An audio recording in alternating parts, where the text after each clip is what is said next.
Хотел спросить про сегодняшнюю ситуацию в Афганистане. Насколько вас это А шокирует? ты какое отношение имеешь к Афганистану? Я никакое, просто... Я тоже никакого отношения туда не имею. И я бы не хотел бы здесь сидеть на подписании, на таком серьезном подписании, которое не было вообще в российском спорте. Такого большого подписания не было ни в футболе, ни в хоккее, нигде не было. И вот у нас вот сегодня проходит такое подписание, я обсуждаю какой-то политический момент, который проходит вообще за тысячи километров. Спасибо. Спасибо.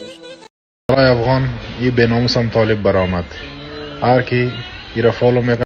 بچه وطن، من چند وقت پیش تقریبا 7 ماه 8 ماه پیش در قضیه فرانسه ما یک ویدیو را درباره خبیب شیر کردم که اصل چوچه طالب اینا هستن.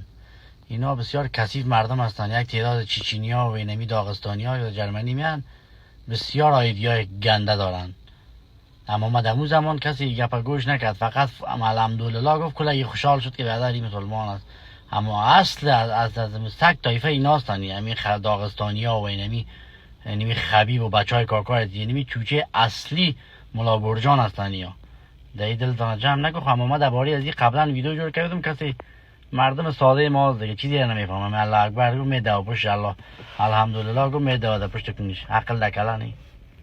یعنی سعی کنیم امروز خوب شد که با میگه با ما آمدیم. من خوشحال شدم که همه یک ویدیو را من دیدم. اینا گفتم باش که